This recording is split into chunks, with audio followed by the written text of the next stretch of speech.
उत्तराखंड में लगातार बारिश हो रही है और इस वजह से लगातार कई इलाकों से लैंडस्लाइड की खबरें आ रही हैं। ताजा तस्वीर चमोली के पपालकोट इलाके से आई है। तस्वीरें बेहद डराने वाली हैं। पहाड़ का आधा हिस्सा भर भरा कर जमीन पर गिरता चला आ रहा है। तस्वीरें देखकर ऐसा लग रहा है मानो पहाड़ से पत्थरों की बारिश हो रही है। कुछ लोग नीचे खड़े होकर वीडियो भी बना रहे हैं। कुछ दहशत की वजह से वहां से भाग भी रहे हैं। लैंडस्लाइड के बाद भारी मात्रा में मलबा सड़क पर आ गया, जिससे नेशनल हाईवे 7 बंद हो गया है। हाईवे बंद होने से सड़क पर लोगों का लंबा जाम लग गया।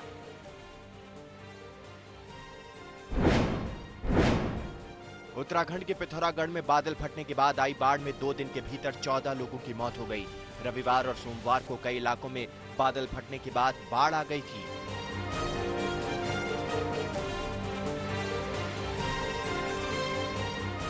कल तक 3 लोगों के मरने की खबर थी, लेकिन आज ये तादाद बढ़कर 14 हो गई।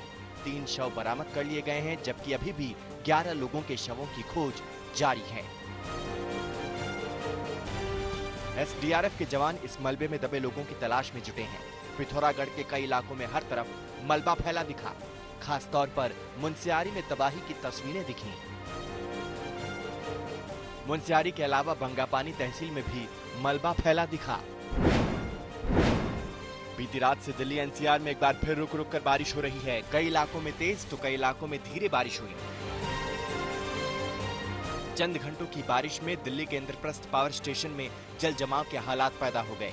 पूरी सड़क समंदर की तरह नजर आने लगी। सड़क किनारे बने बस स्टैंड पानी में डूबे हुए दिख रहे हैं। बारिश से दिल्ली वालों को गर्मी से निजात तो मिली, लेकिन जल जमाव और ट्रैफिक की समस्या से भी दो चार होना पड़ेगा।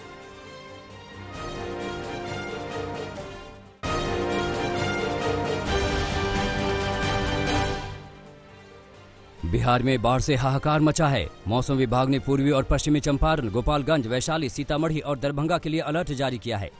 बागमती नदी और गंडक नदी में पानी का स्तर और खतरनाक ढंग से बढ़ सकता है। नेपाल में हो रही भारी बारिश से बिहार में बाढ़ का खतरा और ज्यादा हो गया है। निचले इलाकों में रहने वाले लोगों को ऊंचाई वाली जगहों में जाने को कहा गया है। बिहार में मूसलाधार बारिश और नदियों में उफान से लोग बेहाल हैं। गांव से लेकर शहर तक सब पानी पानी हो गया है। निर्मली अनुमंडल मुख्यालय में पुलिस अधिकारी निवास, थाना, रिहायशी कॉलोनी तक में पानी भर गया है। शहर की सड़कों पर 2 से 3 फीट तक पानी भरा है।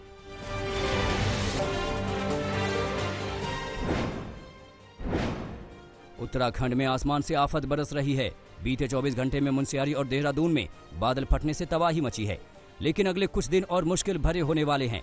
मौसम विभाग ने 23 से 25 जुलाई तक रुद्रप्रयाग, चमोली, उत्तरकाशी, बागेश्वर और पिथौरागढ़ के लिए रेड अलर्ट जारी किया है, जबकि देहरादून और पौड़ी गढ़वाल के लिए ऑरेंज अलर्ट जारी किया गया है। चमोली जिले में जोशीमठ और बद्रीनाथ के बीच का रास्ता एक बार फिर बंद करना पड़ा है। यहां पर भूस्खलन होने से रास्ते बंद कर दिए गए हैं। लामबगड़ के पास एक भारी भरकम चट्टान टूटकर रास्ते में आ गिरा, जिसकी वजह से रास्ता बंद हो गया। इसकी वजह से काफी लोग रास्ते में फंसे हुए हैं।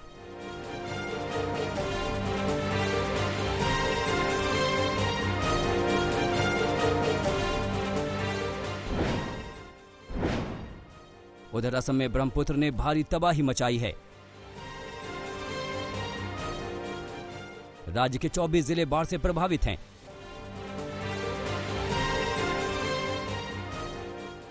अब तक 85 लोगों की मौत बाढ़ से हो चुकी है। काजीरंगा नेशनल पार्क में कई बेजुबान भी बाढ़ की मौत मारे गए हैं।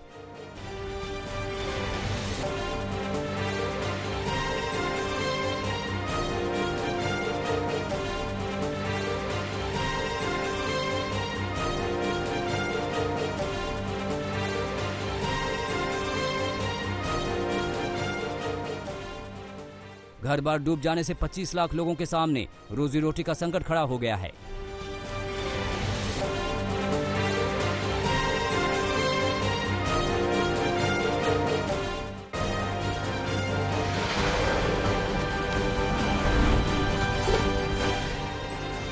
बिहार में बाढ़ से लोग बेहाल हैं। सहरसा में कोसी नदी एक बार फिर रौद्र रूप दिखा रही है।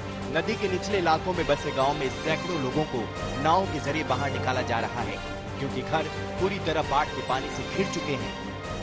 इस वक्त हम सहरसा के नौहट्टा अंचल में मौजूद है, जहां आप देख सकते हैं मेरे पीछे ये नदी जो है किस तरीके से, यहाँ पे आप देखिए नदी में उफान आया हुआ है और कोसी अपना रौद्र रूप एक बार फिर दिखा रही है, क्योंकि साल दर साल ये देखा गया है कि कोसी नदी में जब भी बाढ़ आती है तो दर्जनों जिले जो है वो प्रभावित होते हैं। असम में आफत की मार पड़ी है। राज्य पहले से ही कोरोना वायरस की चुनौतियों से जूझ रहा था। ऊपर से ब्रह्मपुत्र के प्रलय ने लाखों जिंदगियों को तितर बितर कर दिया है। 84 लोग असम में ब्रह्मपुत्र के प्रवाह का शिकार बन चुके हैं तो हजारों लाखों लोग बेघर हो चुके हैं। बरपेटा शहर से कुछ दूर आगे चौधरी बाजार गांव में तबाही की ऐसी तस्वीर दिखाई पड़ती है जिस पर खुली आंखों से भी यकीन करना मुश्किल है। आज तक संवाददाता आशुतोष मिश्रा असम के चौधरी बाजार गांव में पहुंचे ताकि हालात का जायजा लिया जा सके। ये जो आप देख रहे हैं सैलाब, अब इस सैलाब के ऊपर हम कोशिश कर रहे हैं चौधरी बाजार शहर से हटकर आसपास के गांव में जाने के लिए। अमूमन जो रास्ते खुले हुए होते थे, अब रास्ते पर इतना पानी है कि नाव ही यहाँ पर चल सकती है और यहाँ पर इतना गहरा है कि करना भी मुश्किल है। लेकिन ये जो आप गाँव देख रहे हैं सब के सब डूबे हुए हैं, लोगों ने ऊपर ठिकाना बना लिया है और यहाँ पर जो तस्वीर है वो भयावह दिखती है।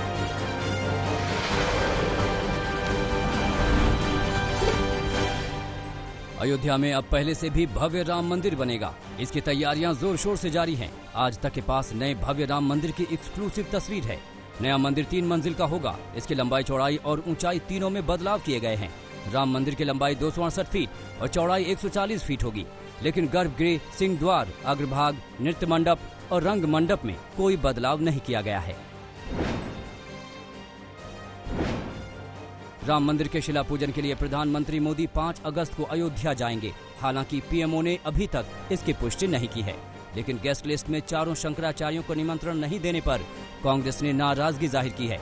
वहीं बीजेपी नेता उमा भारती ने शरद पवार को रामद्रोही करार दिया है। त्रिपुरा के मुख्यमंत्री बिप्लब देब के विवादित बयान पर हरियाणा का जाट समुदाय नाराज है। खाप नेताओं ने उनसे माफी मांगने को कहा है। बिप्लब देब ने कुछ दिन पहले बयान दिया था कि जाटों के पास ताकत होती है लेकिन दिमाग नहीं होता।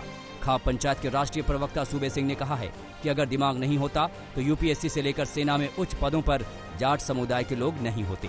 गुस्से में जाट नेता यहाँ तक बोल गए कि उनके पास ऐसे नेताओं जैसा देश बेचने और बांटने वाला दिमाग नहीं है। भारत की रक्षा तैयारियों को मजबूत करने के लिए 5 राफेल विमान फ्रांस से जल्द मिलने वाले हैं। 29 जुलाई को राफेल विमानों की पहली खेप अंबाला पोस्ट पर पहुंच जाएगी। चीन और पाकिस्तान से तनातनी को देखते हुए राफेल को भारतीय सेना का ब्रह्मास्त्र माना जा रहा है। भारत का फ्रांस के साथ 36 राफेल विमानों का सौदा 59,000 करोड़ में हुआ है।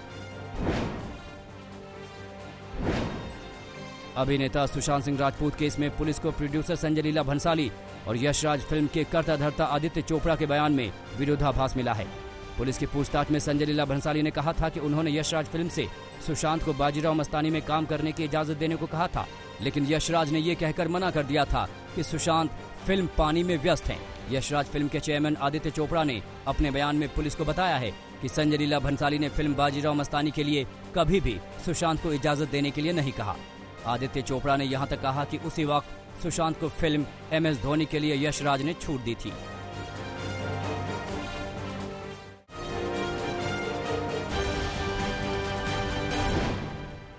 गैंगस्टर विकास दुबे एनकाउंटर पर सुप्रीम कोर्ट ने सवाल उठाया है। सुप्रीम कोर्ट के आदेश के बाद अब इस मामले की जांच एक कमेटी करेगी, जिसमें सुप्रीम कोर्ट के रिटायर्ड जज और एक रिटायर्ड पुलिस अधिकारी होंगे।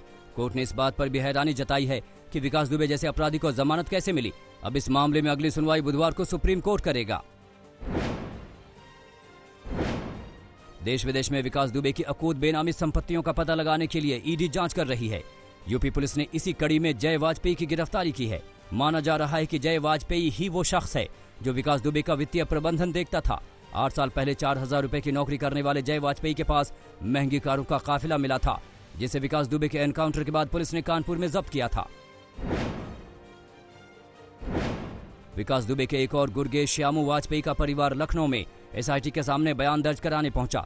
एसआईटी ने श्यामू की मां और 2 बहनों के बयान दर्ज किए। श्यामू वाजपेयी को पुलिस ने कानपुर शूटआउट के बाद गिरफ्तार किया था। वो भी 2 जुलाई के शूटआउट कांड में शामिल था। बिकरू गांव में राशन विभाग की टीम ने छापा मारा। ये छापा विकास के खास गुर्गे दयाशंकर के यहाँ मारा गया। छापेमारी में 300 से अधिक राशन कार्ड बरामद किए गए। स्टॉक रजिस्टर से भी कई ऐसे दस्तावेज मिले हैं जिनसे पता चलता है कि राशन बांटने में भी विकास दुबे गड़बड़ झाला करता था। उसके इशारे पर गांव में सिर्फ उन्हीं लोगों को राशन मिलता था जो विकास और उसके गुर्गों की हाँ में हाँ मिलाते थे।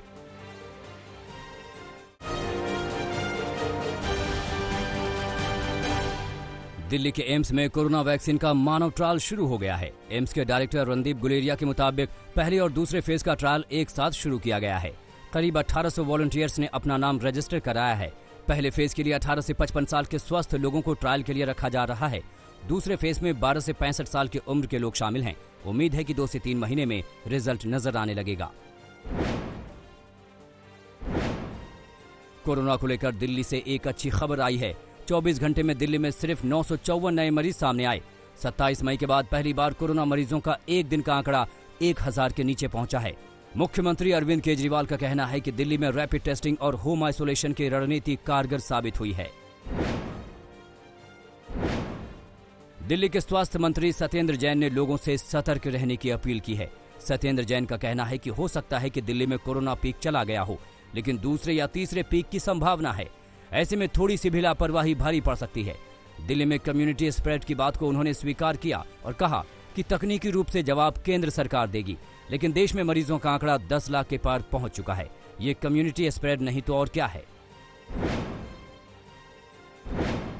योगी सरकार ने उत्तर प्रदेश में कोरोना पॉजिटिव मरीजों के लिए होम क्वारंटीन की इजाजत दे दी है। मुख्यमंत्री योगी आदित्यनाथ ने होम आइसोलेशन के लिए फौरन गाइडलाइन तैयार करने के निर्देश दिए हैं। मामूली लक्षण वाले मरीजों को होम आइसोलेशन की सुविधा मिलेगी। यूपी सरकार होटल में भी आइसोलेशन के इंतजाम करने जा रही है। मध्य प्रदेश में कोरोना की बेकाबू रफ्तार से सरकार का दम फूलने लगा है। लॉकडाउन 2 के 19 दिन में कोरोना के 9000 से ज्यादा मामले सामने आए हैं। स्वास्थ्य मंत्री प्रभुराम चौधरी का कहना है कि लोग सामाजिक दूरी का पालन नहीं कर रहे हैं। मास्क को लेकर भी लापरवाही देखने को मिल रही है। उन्होंने हाथ जोड़कर लोगों से अपील की है कि वो मास्क के बिना घर से बाहर ना निकलें।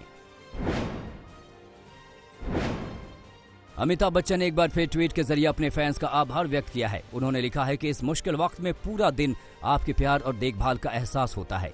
अमिताभ बच्चन मुंबई के नानावती अस्पताल में कोरोना का इलाज करा रहे हैं।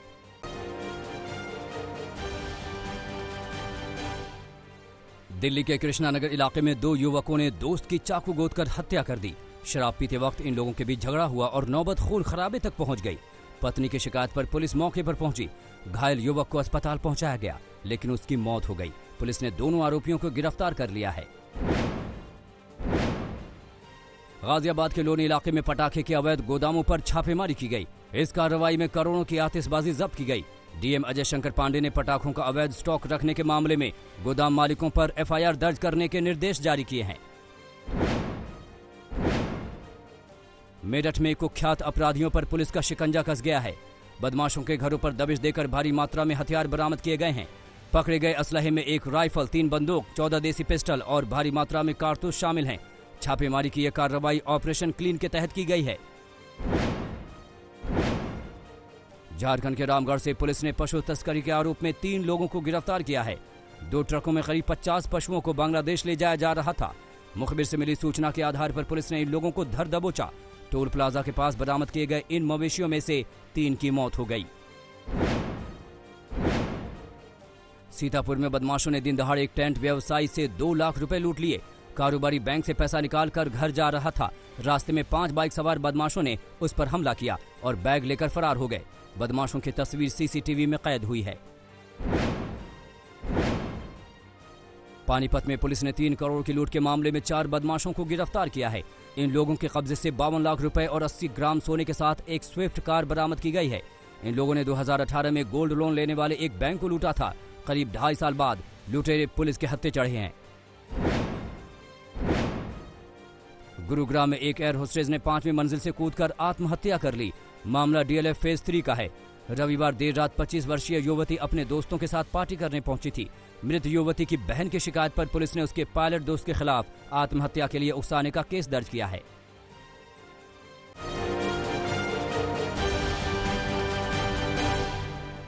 मुजफ्फरनगर पुलिस ने कुख्यात बदमाश सुशील मुंज के शार्प शूटर को धर दबोचा।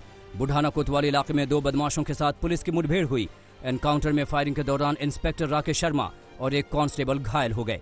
बदमाश के पैर में गोली लगी, जिसके बाद पुलिस ने उसे धर दबोचा। बदमाश के पास से एक बाइक, एक पिस्टल और कुछ कारतूस बरामद किए गए हैं। दिल्ली एनसीआर में बाइक चोरी करने वाले गैंग के 3 बदमाश यूपी के बुलंदशहर से गिरफ्तार किए गए हैं। पुलिस ने इनके पास से चोरी की 6 बाइक बरामद की है। तीनों पिछले 5 साल से दिल्ली, नोएडा, ग्रेटर नोएडा सहित बुलंदशहर में भी वारदातों को अंजाम दे रहे थे। कटिहार में पुलिस ने एक एएसआई को गिरफ्तार किया है। आरोप है कि एएसआई ध्रुव देव सिंह पुलिस कार्यालय में बीमार पत्नी के इलाज के लिए छुट्टी मांगने आया था। इस दौरान उसने जोर जबरदस्ती की। पुलिस के मुताबिक एएसआई नशे में धुत था। मेडिकल के बाद उसे गिरफ्तार कर लिया गया। प्रयागराज से पुलिस ने एनकाउंटर के बाद एक बदमाश को गिरफ्तार किया है। राजेश नाम के इस शातिर बदमाश को पुलिस काफी दिनों से तलाश कर रही थी। मुठभेड़ घूरपुर थाना इलाके के इरादतगंज हवाई पट्टी के पास हुई। पैर में गोली लगने से बदमाश घायल हो गया और पुलिस ने उसे धर दबोचा। बदमाश डकैती के एक मामले में आरोपी है।